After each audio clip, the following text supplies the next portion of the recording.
Jess is a swell human being and my boss. So there's that.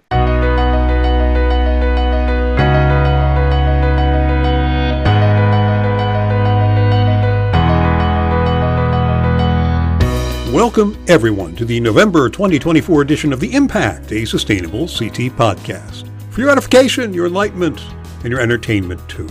I'm Jim Hunt, Communications Manager at Sustainable CT, so if you're looking for someone to blame for this podcast, well, you can blame me. But remember, this is never a one-way conversation. We always want to hear from you for our edification and enlightenment. Drop us a note, won't you? To info@sustainablect.org. The Impact is brought to you in part by the Hampshire Foundation. The Hampshire Foundation funds partners who are finding pathways to rapidly reduce greenhouse gas emissions or help people build resilience against poverty and climate change. And we are oh so glad they do. Visit them at hampshirefoundation.org. Remember, Sustainable CT is independently funded. We don't have a magical rainbow unicorn money tree, no sir, but you can be a Sustainable CT sponsor. Find out how at sustainablect.org. We have Jessica LeClair, Executive Director of Sustainable CT, with us today, and I am delighted about that. Jess has been with Sustainable CT since its launch in 2017, developing and implementing the organization's municipal engagement and support programming. She also oversaw the creation of the Sustainable CT Fellowship Program, which is no mean feat. Prior to joining Sustainable CT, Jess was highly engaged in the state of Connecticut's climate change efforts, serving as a program manager at the Connecticut Institute for Resilience and Climate Adaptation, CIRCA, and as an environmental analyst at the state of Connecticut's Department of Energy and Environmental Protection. That's deep to you and me. Jessica has a BA in Environmental Studies and International Relations from Connecticut College, home of the mighty Camels, where you coached crew, as I understand. Yeah. That's right. And a master's in climate science and politics from Bard. Go Raptors. See, now that's a college mascot. Raptors right there. On top of all that, Jess is a swell human being and my boss. So there's that. Jessica LeClair, welcome to the show. Thank you so much for doing it. Thanks for having me on, Jim. I'm excited to talk with you a little bit this morning. That's great. That's great. I think it's a great opportunity for people to get to know you even more. I mean, you've been working with Sustainable CT since the beginning, but you know, this is new for you to be the executive director, relatively new. So let's get some background first. I'm interested. How did you first become involved with Sustainable CT? Did Lynn just show up at your doorstep with a brochure one morning? Funny you should put it that way, Jim, because that is exactly what happened. She showed up on my doorstep with a brochure, not from Sustainable CT. We didn't exist yet, but she had a brochure from a sister program, Sustainable Jersey. This was something she was thinking of starting, of exploring to see if a program like what would become Sustainable CT could work in our state, and she was looking for help. I had met Lynn while I worked at DEEP at the Department of Energy and Environmental Protection in the Office of Climate Change. So when I first started, it was my first real job out of grad school. I was so excited, and I couldn't believe I got to work with Lynn Stoddard, who really kicked off the climate work for the state. That was exciting in and of itself. And then to continue the journey with her, with the creation of the program, was just a thrill. Really? So she just talked you into it. She said, come do this with me, and we're going to do great things. I still had to apply, but she did. She brought the opportunity up and thought it would align with my interests of working with local governments and working in climate issues. And yes, absolutely it did, and it does to this day. So you've been sitting in the big chair now for a couple of months. Well, since what, June, was it? I guess it was June. July. There you go. Yeah. How's it been? How do you feel? I feel good. Yeah. I have heard some people say it's paramount to drinking from a fire hose. That feels accurate. There's a lot that needs to happen to run an organization, and I'm exploring and learning and hopefully helping you, Jim, feel confident. And we're moving things forward, but it's exciting. I'm very grateful for the opportunity to serve Sustainable CT in a new way and to be able to help keep the organization on the rails and true to our mission and our values. It must have been quite a shock. I mean, look, you know the ropes of this. You've been watching it for several years. You knew what the kind of schedule that Lynn kept, and the ball she had juggling in the air, the consummate juggling. So you knew, it wasn't like you didn't know going into it. But still, it must have been something of a shock. Like you say, the fire hose.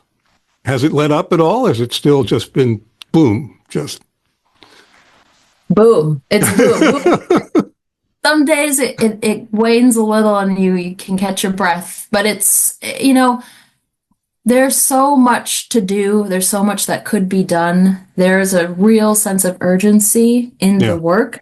Yeah. So letting your foot off the gas, I guess it could happen, but why? We've got things we need to do. So I'm happy with the role, and we'll try to live up to the expectations of the moment, because I do think we are in a moment where the work to create sustainable, livable, thriving communities, it's on our shoulders, and we have to try to help move these things forward. Well, you had big shoes to fill, as they say, but it was really nice, at least from my perspective, looking in, somewhat of a voyeur on this. You got a lot of very good support from people like Brian Garcia at Green Bank, and the players that we're used to, that Lynn was used to working with. They really gave you quite a bit of backup. You think? You feel comfortable about that? Absolutely. Our board of directors has been wonderful. The towns we work with, the partners we engage with, our supporting entity. So, we're a fully remote organization. We work with outsourced IT and accounting and all the like. And everyone has been so incredibly helpful and gracious with their time and answering my silly questions and helping me navigate the journey. I couldn't appreciate people more, and they're really just creating an environment where it's okay to ask questions. It's encouraged, so we can keep again things moving forward in a way that's smooth for towns and for staff. So hopefully you're thinking everything's going well on your end too there, Jim. Well, about the fire hose, it's interesting. I mean, I get that. I feel that way too. And I can't imagine, it's not compared to yours. I'm not making any comparisons at all, but I feel like there's so many demands and there's so much going on. What kind of gets shifted to the side a little bit, regrettably, is the stuff that you want to dream about. You want to come up with all these new grand ideas you have, and gee, can't we, have a strategic plan going else, doing that. And there doesn't seem to be enough time with that, because you're constantly taking care of business. Do you find that to be an issue at all? I think, you have to make time for that, and that is important. So we as an organization, it's my hope we can always make time to be thinking forward. Yeah. It might not be that we're thinking forward on the 10 things on our list, but we're going to try one of them this year. And we're going to try one of them this year. We're going to try our annual appeal. And that's something that's important for the health and sustainability of our organization. Yeah. And we're going to give that a go, and we're going to learn a lot, and we're going to keep moving forward and improving on that approach. And we'll try something else or a couple new things for next year, like a new website platform and navigating that opportunity with towns who are using that platform. So we will always be adapting and thinking how we can improve our programming, our organization. We just have to. We have to keep that on the list. Yeah. I'm not exercising linear thought here. Let me jump back a little bit. Sustainable CT has had a record year, and we've, for certifications and climate leader awards. Why do you think that was? Well, there's a few reasons why, I would postulate. One is we're coming out of COVID. That feels like it was in the rearview mirror now. So I think more towns are active. We are out of immediate crisis mode with regard to a global health pandemic. So I think that does have an impact on people's availability to work on issues like sustainability. We also launched our new highest level of certification last year with gold. We had one town achieve it, the city of New Haven. They did amazing work, and I think other towns now see that and want to replicate that. I want to be standing on the podium too next to New Haven. So we had more towns work towards gold certification, which, as some of you might know, and if you don't, you know now, requires that a community achieve the climate leader designation. Yes. So I think that desire to move up and sort of reach the pinnacle of success in our program, you have to be a climate leader. You have to be thinking about reducing your greenhouse gas emissions and building your community's resilience to the impacts that we're seeing literally every day in order to hit that mark. So just to keep on that, we are seeing the impacts every day. We're in a stage 2 drought. This morning, there are fires popping up across the state. I was on a hike, Jim, 2 weeks ago with my dogs, and a fire broke out at a state park while we were there. Really? Fire engines, police came. We got booted out of the park. Wow. So, it's unavoidable no matter what you're doing. So I think there's just a sense of timeliness and a real need to be addressing these issues. You just simply cannot avoid them. Yeah. And the last point I think that's really been helping momentum on climate work has been the efforts of the Biden-Harris administration. There's just been a significant amount of money and resources pumped from the federal government to support climate work. So we're thinking about it because the opportunity's there. There's funding to do the wish list projects. So more, you have the availability of funding, of support. You have some ideas. Let's make things happen. So I think sort of a perfect storm of opportunity to really drive towns towards the climate leader designation. Well, you brought up the Biden-Harris administration, so I'm going to jump a little bit to a question I had for you about our current situation. And we're having this conversation just a few days after a pretty meaningful presidential election in which Donald Trump, a climate denier, a champion of fossil fuels, narrowly won, and in which Republicans took control of the Senate as well. And the House is still in question, but it doesn't look good at this point, at least for climate. I'm not talking about political parties here necessarily, but in terms of support for climate action, it doesn't look good. I'm wondering, what you think this will mean for progress or lack of it on climate issues generally, and how do you see sustainable CT fitting into that equation? I know it's taking the national and making it local, but it's the political environment that we're living in.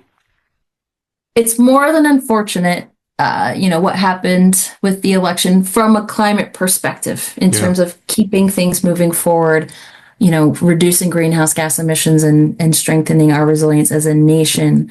But the work isn't federal alone. It's not international alone. It's not state alone. This work needs to happen at all levels, especially resilience building, where it's, your community, what streets flood, what areas are prone to fire, what areas are prone to drought. That's hyper local. I think our vehicle for change with sustainable CT and our action roadmap and the technical supports we provide, that doesn't change. It doesn't matter who's sitting in the Oval Office. We have a path forward. We have opportunities for towns to move forward with this work. And we're here to help, no matter, again, what's happening at any other level of our government. We can do this as a state. We can reduce our emissions. We can build stronger communities. We know what we need to do. We know how we need to do it. We have tools to do it. We might have some fewer tools at the federal level, but it is what it is. We can't change it. We still need to be active. And we have so many passionate people in the state who are already engaged, who I think are going to double down. I hope so. And we're here to double down with them as we do this work. Yeah. Ironically, this kind of development can actually mean people getting more involved and more energetic, and because it creates a crisis environment. Well, we need to take action now, because what came out of the Inflation Reduction Act and various other programs that Biden-Harris supported may well now be in jeopardy. So we've got to pick up the slack somewhere. We've got to pick up the effort. And I'd say a lot of these things are very hyper-local. So ironically, it may even be, it should be good motivation for people to get involved. And if folks are listening and you want to get involved, we'd be glad to connect you with your town's sustainability team. You can host a community match fund project and do some of the work in your neighborhood. You can connect with us if you offer services to local governments. We can learn more about how we can work together. We see this as our program is a collaboration. We're a partnership. We are a network. We don't do this alone. Yeah. And we are open for business and eager to talk to anyone to identify ways that we can help local governments become climate leaders in all ways, shapes, and forms. And we need to emphasize, I mean, I know you do all the time, that again, this is not a party issue. This is not a Republican versus Democratic Party issue. This is climate. This is sustainability. This is everybody's life and well-being. And here in Connecticut, we're very fortunate to work with some really great Republicans and Democrats. Everybody's in on this.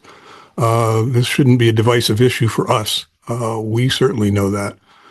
Let's stick with climate for just a second while we're on the topic.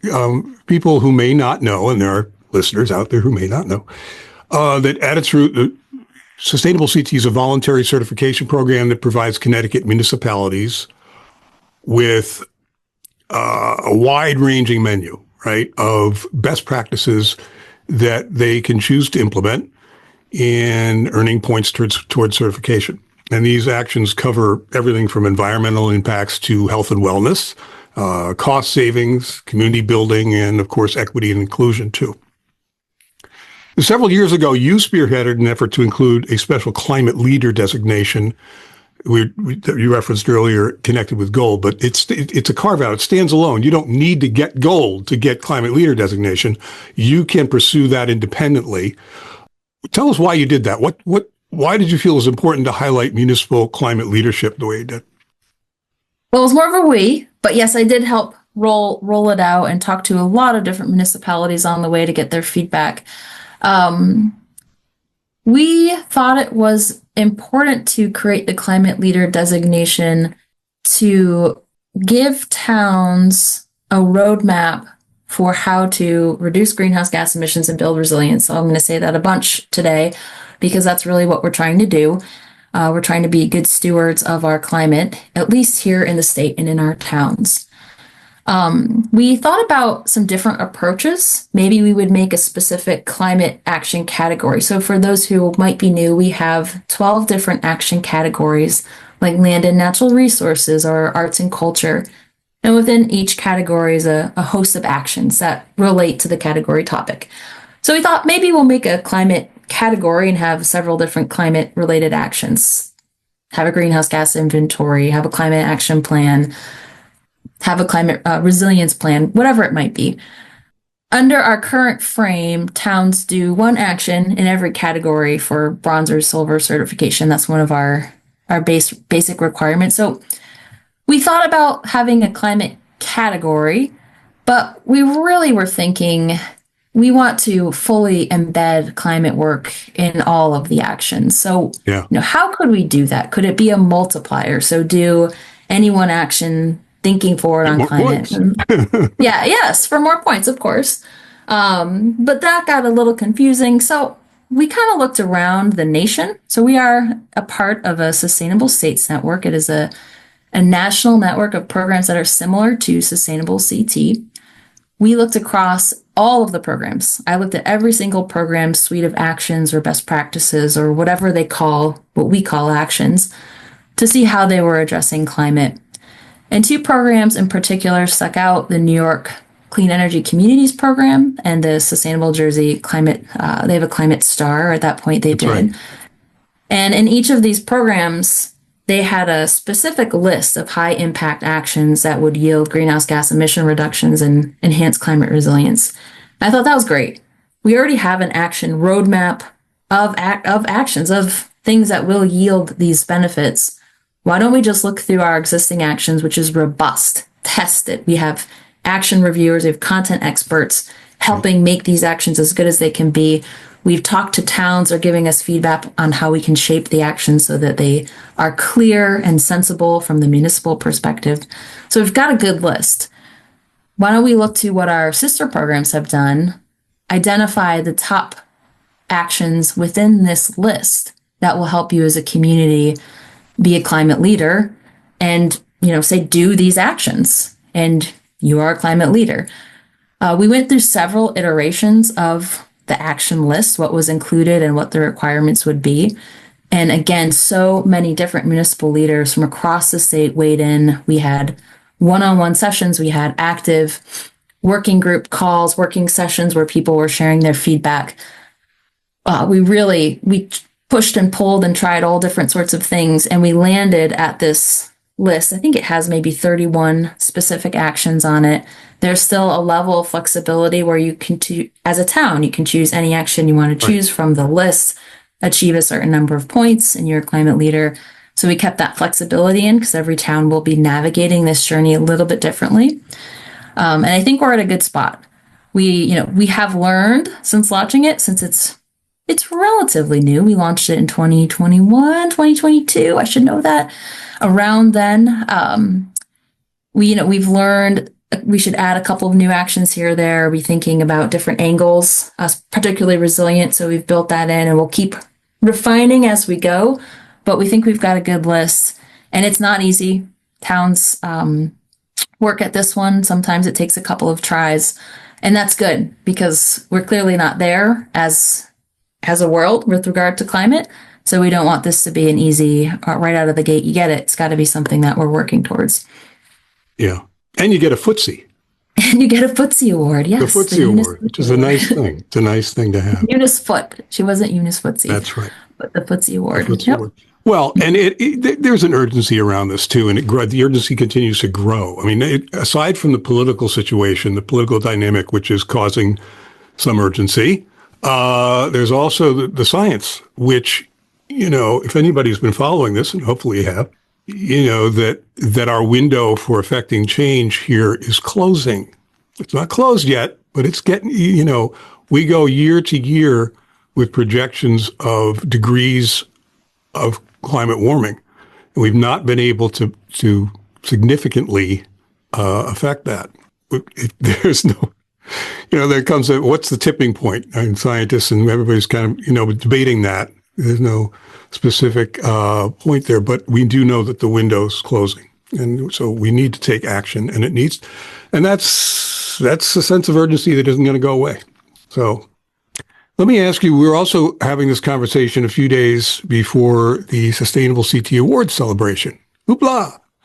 This year at the Katharine Hepburn Performing Arts Center, which is a very cool place, the Kate in Old Saybrook.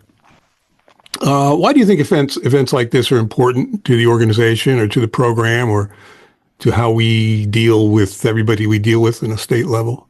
They are. I think they're really important, but I'd like to hear your take on it. Yeah, absolutely. I think the events are super important for many different reasons. One, we're a certification program at our core. So it's critically important that we're recognizing cities and towns that are getting certified. They're engaging in this program. They are the heart and soul of Sustainable CT. This is a program for towns by towns, and this is a voluntary program. There's no reward for getting certified. The reward is the accolades. It's a beautiful plaque. It's celebrating with your peers. It's public acknowledgement that you're doing this work and you're doing it well, and you are creating a place where people want to live, work, and play. Yeah. There's all the other awards or rewards of certification as well, creating a strong local economy, having vibrant, diverse housing in a town, supporting your arts and culture, having clean air, clean land, clean water, all of that good stuff that comes with completing the actions as well. But every year we pause, we reflect, and we celebrate at our annual awards celebration, and they're really fun. And I will say that they've grown over time as more towns get certified, as more individuals are a part of the Sustainable CT network. Yeah. More people are coming. They want to be there. They want to see each other. It's sort of like we're creating a Thanksgiving with your family. You want to come and hear what people are up to. And that wouldn't be my favorite. maybe not all families, but some families, the ones we all aspire to be a part of. Too many arguments across the table. Yeah, and just really the like any of these kind of events, it is an opportunity to engage and communicate in ways that you might not always really have. You're putting faces to names and being able to share ideas in a way that you don't really get the opportunity to do that in that kind of setting with that many people, with a common. The agendas are very common here that we all know what we're trying to do, even if the different towns are doing it in different ways. It's still very helpful to talk to one another. That's a good place to do it. So Absolutely. And I will say, local governments don't often get celebrated the way that they should. Yeah. I can't even imagine running Yeah. a city or a town anywhere. There's so many things you have to address. You have to make sure the trash is picked up, the kids are at school, Yeah. the operations are running, the streets are clear, the drains are clear of leaves, parks and recs are flying. Like, there's so many things that you have to do. And on top of it, people want to have their sheds put in. They want to have a development here. There's just things constantly coming at you. This is an opportunity for towns to reflect and be recognized for thinking forward and taking time. Their time is precious. Again, they're working all day. They have evening meetings with various commissions, but you're taking time out to do extra, to do the sustainable CT actions, to put together your application, to come back and continue to do this important work that's not on the you must do to-do list. This is the bonus work. This is just a great opportunity to celebrate and just say, hey, you're doing it. Because, we are a group of individuals coming together. We have different hats. You might be a town planner. You might be the mayor. You might be the communications manager at Sustainable CT. We're all doing this work. It's hard. Sometimes the news makes you feel a little bit depressed, but we're here, we're slugging it, we're getting things done. And this is the moment to really just step back and say, whew, good, we did good. And we're going to keep doing good together. Let's take a break. When I come back, we want to talk about the campaign for Sustainable CT, which is huge. It's a huge thing. So we'll be right back in just a minute. We'll return to our program in just a moment. You've been listening to The Impact, a Sustainable CT podcast. Now, I'm recording this just one day after we all got together at the Katharine Hepburn Cultural Arts Center, the Kate, in Old Saybrook for our annual awards celebration. It was a stellar event in which we honored 43, count them, 43 cities and towns for their spectacular achievements in sustainability in 2024. And what made the event extra special is that we also took the opportunity to announce the start of our first ever direct fundraising campaign to Connecticut residents, the Campaign for a Sustainable CT. That's right now, through December 31st, the public is invited to amplify its support for sustainability efforts across the state. And the fabulous people at the Hampshire Foundation have generously offered to match every contribution dollar for dollar, doubling the impact of each gift. This campaign is a unique opportunity for all Connecticut residents to directly contribute to sustainability efforts that make an immediate, tangible impact in our communities. Thanks to the dollar for dollar matching donation, every contribution received during this campaign will go twice as far, enabling us to expand our reach and to support even more towns across the state by building vibrant, resilient, and sustainable communities. So now's the time to take action. Now's the time to double your impact. Go to sustainablect.org and click on the green Support Us tab, and please give what you can. Be part of the action, have an impact, give, and thank you.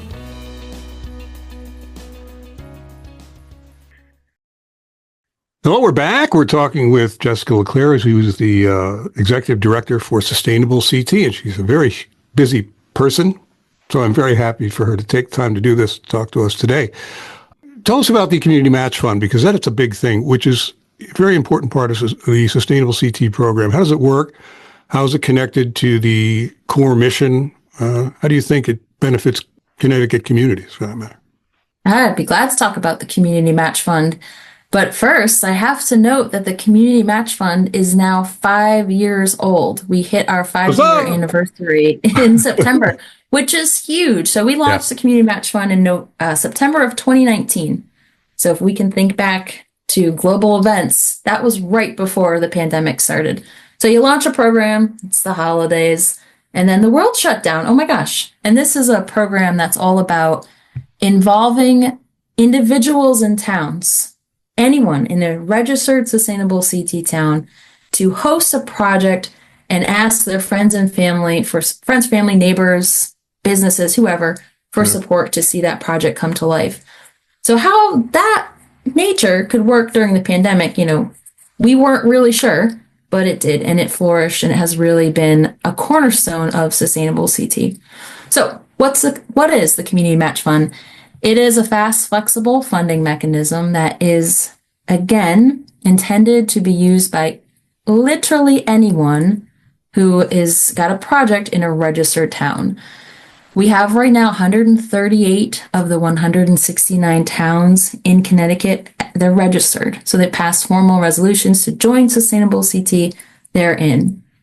So anyone in one of those 138 towns, an individual, the town, a town commission, a nonprofit, a soccer club, whatever, whoever, has an idea that aligns directly or indirectly with one of our 77 actions, which are very diverse. So it could be, tree planting. It could be EV charging stations. It could be a community garden. It could be making maple syrup, whatever it could be.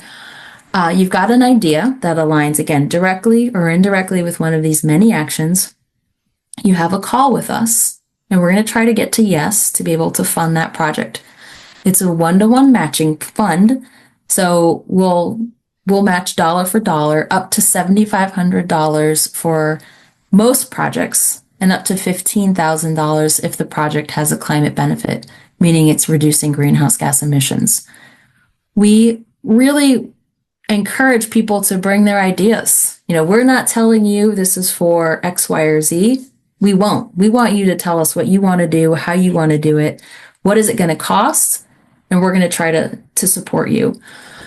This is not a normal grant application. Right. There's not a 50-page overview of the grant where you have to, give us 25 pages of content. You have a call. Have a call with Inez Ortiz, who's our program coordinator for the Match Fund. You talk about your idea. You write up a couple of paragraphs. Maybe you have a fun photo. You've got a loose budget. You budget. When I say budget, I mean it could be, we need $50 for shovels. We need $200 for dirt. We need $300 for wood to make garden plots. And that's the budget. So nothing incredibly detailed. And then that becomes your project. And you have a project page that is developed with our partners, Patronicity. And you roll that out to your network. You come up with half the funding. We'll give you the other half when the funds are raised, and we'll write you a check, and you go from there. Yeah. The report is a survey with a couple of pictures. We'd love to see these projects in action and learn about your experience and how we can improve the experience moving down the road. Yeah. Since we launched, get this, Jim, over 350 projects across the state. Over $4 million has been raised to support these projects. That would be half from us and half from people across the state, people from across the world. Really, if you look at the trends, you can see donors from all over the world giving $5, $10, $20 to see something in their neighborhood that means something to them, that they want to be a part of and they want to support and see that come to life. It's really exciting. It's been incredibly successful, and just really can't wait to see what people come up with next. Yeah. Communities can get a little bit detached from all of the insider baseball of municipal, what the municipalities are doing. Oh, that's very important. I'm not mean to say it isn't, but these are human beings in communities having a real effect, an observable, appreciable effect on the ground in their own neighborhoods, which is a big deal because people can see the improvements they're making, and nobody's doing it for them. I mean, they're stepping up, they're doing this stuff, and we're just helping. We're supporting the efforts that they're making in their neighborhoods. So it's a big part of what we do. I think it's the human side, the truly human side of what we do, and having that affect people's lives, everyday lives. It's pretty cool. It's very cool. And Absolutely. And it's we've had great success with it. I don't see any reason why it wouldn't continue to grow, and we're almost in every town. Almost every town. We got every town going. So it's pretty good. It's pretty good. I'd like to just share one story, if I may, about a project in action. Last week, Or was it this week? No, this week just started. It's Monday. For those who are wondering, we're recording this on Monday. And on a Thursday last week, we went out to visit 2 different project sites just to see how things were going. And we went out to one school in particular. It was an elementary school in Fairfield, Connecticut. And we went during the lunch hour because this school, the PTA leaders were really excited about composting. And they wanted to make composting available to the students. To teach young people about the importance of composting, how to do it, just kind of make it part of their daily lives.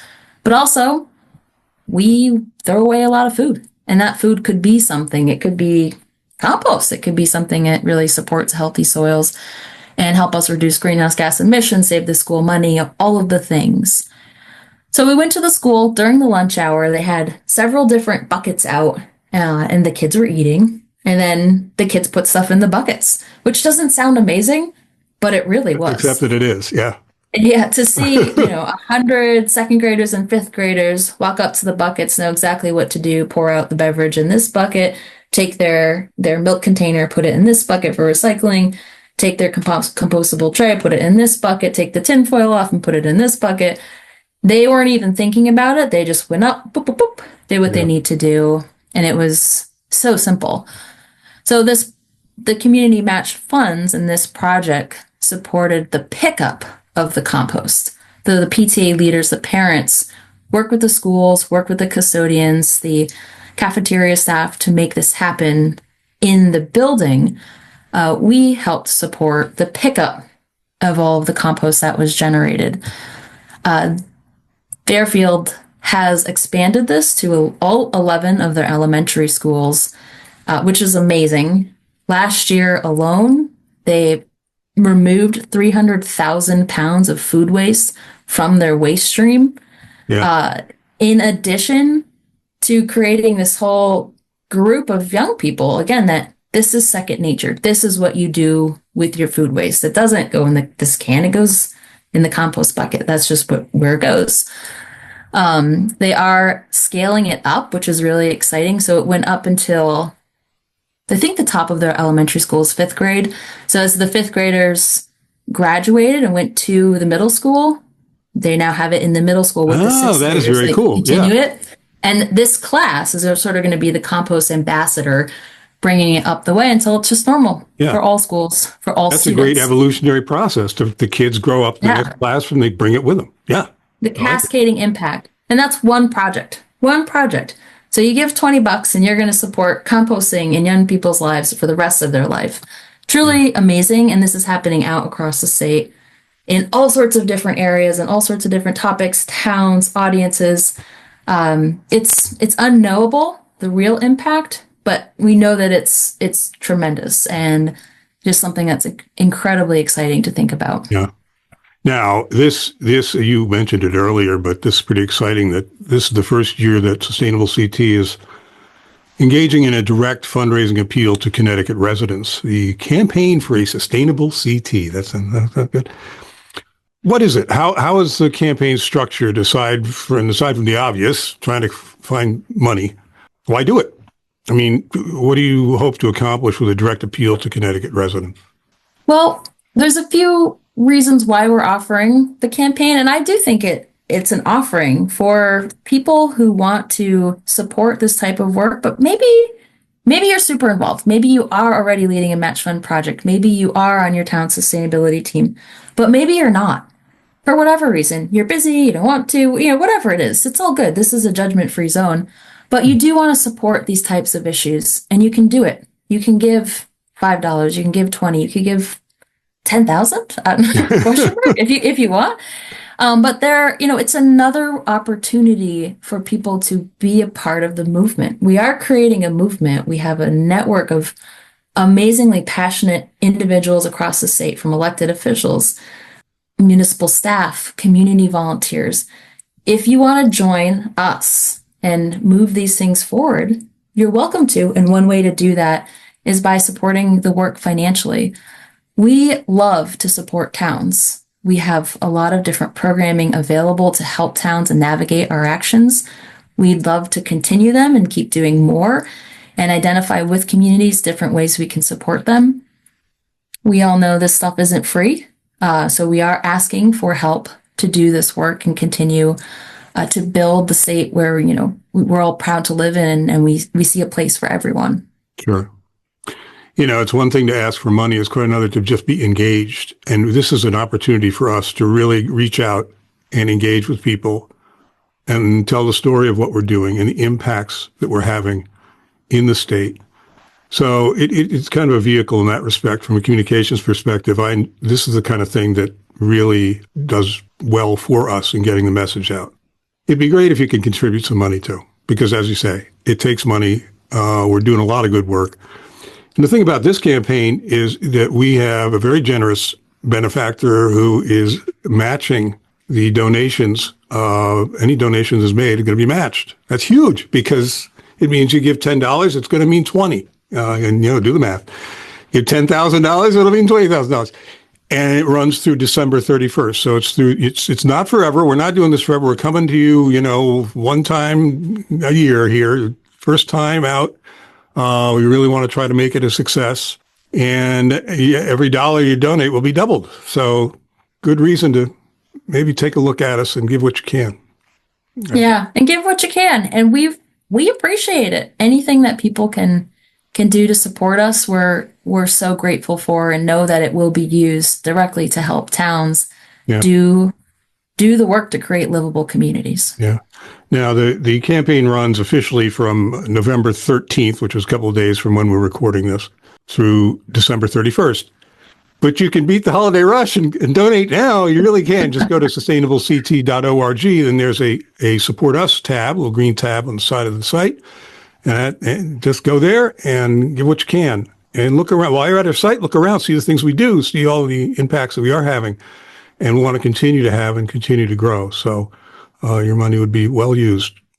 What is your vision for Sustainable CT's future? You're relatively new as executive director, but you've been around, since the beginning. How do you see the organization and the program evolving over the next 5 or 10 years? I mean, really put your vision hat on, and what's it going to look like to you in 10 years? I love that question. And it turns out when you start in this type of role, everybody asks you that, Jim. What's your vision? I hate to say it. I don't want to sound like I don't have a vision, but this is not my program. This is not my vision to have this. And I'm not trying to be facetious here.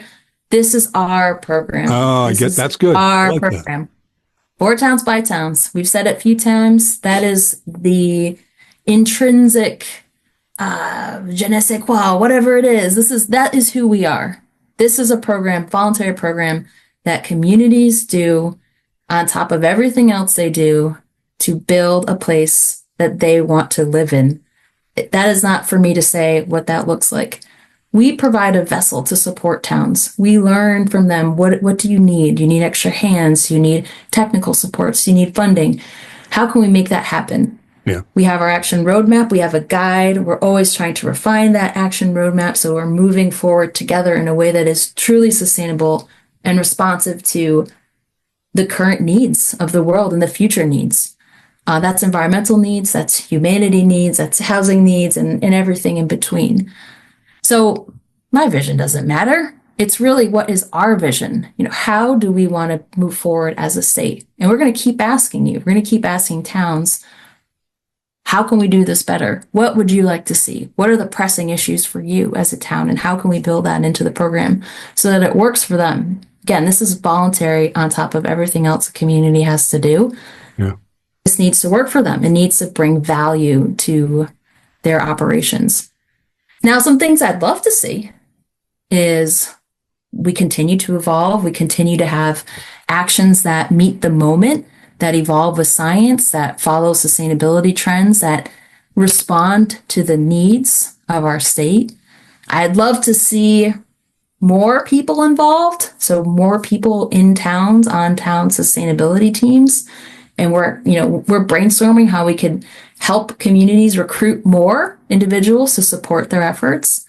I'd love to see more towns get certified and more towns continue to recertify, but that's the choice of the town. So we need to continue to be responsive so that, of course, you want to recertify, you want to be a part of this movement and be doing this work. And again, as a town, your helping identify and build your vision of who you are now and who you want to be in 5 years and 10 years and 50 years as a community from within, not an external party saying you must do this. Yeah. You tell us what you want to look like and we'll help you as much as you want.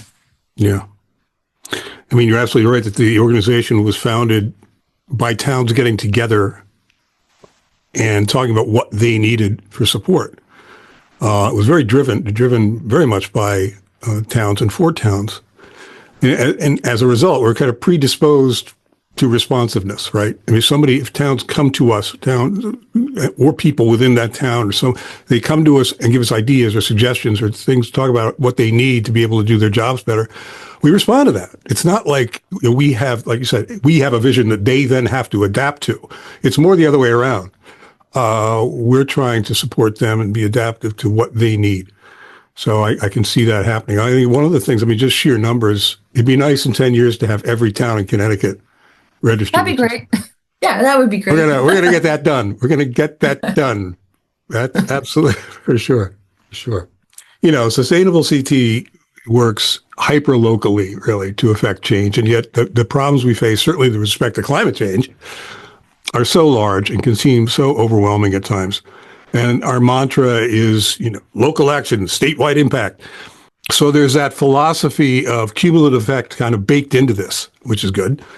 Tell me what that philosophy means to you. What keeps you feeling efficacious? I like that word, efficacious. What makes you feel hopeful and that you're having an effect? For me, assuming you feel hopeful. I feel hopeful. Sure. Okay. Well, not everybody does. Oh no, you have to have hope. I'm just always blown away by the passionate individuals who are working on sustainable CT in their communities, who are doing the actions, who are sponsoring community match fund projects and just on it. They're on it. They're in it. They're living this work. We had a call with a town right before the certification deadline, this past certification cycle. And she mentioned she clocked her time. She was at 110 hours. So after the call, 111 hours for this certification cycle, just pulling together the materials. Just tremendous dedication. Again, for staff, this would be on top of their normal staff duties. For volunteers, this is on top of their work, on top of their families, on top of their pets and whatever else they've got going on in their lives, because they really care.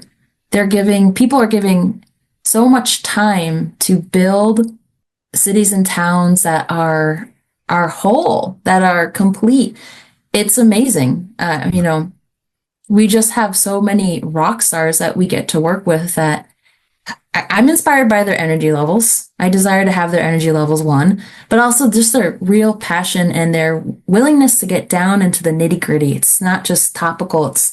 They're in it, and they're on action 6.5.4B, asking questions on how they can get this particular thing completed and how we can help. It's just, that is hopeful to me, that there are so many people in our state. Know that if you're listening now, you've got people in your town who are moving things forward and doing big things, and they'd probably love to have some help. Yeah. If you're available, that it's just, that's what's energizing to me from in this position and always throughout this process. That there's so many people that really care. It's amazing that the people I've met doing this, and I'm given a lot of encouragement and hope by the young people coming up too, because I'm an old guy and I had a different experience with this whole topic of sustainability or climate change, certainly, but a lot of different elements of this were so radically different when I was 18. Thankfully, that's changed. It's changing. It continues to change. It gets better and better. And the next generations coming up really get it. They get it. They have that sense of urgency. They have that sense of commitment. And it's a beautiful thing to see. It makes me feel good about what we do. It really does. Jess, we are out of time. Oh my gosh, that's boom. And you've been wonderful, and I'm so glad you were here. And thank you very much for doing this with me. I really appreciate it. Well, I'm going to see you at the Kate. We'll be at the Kate day after tomorrow. And Yeah, then, on Wednesday. Jim, thank you for inviting me and for running these podcasts. Really appreciate the work that you do and all that you bring to Sustainable CT. thanks.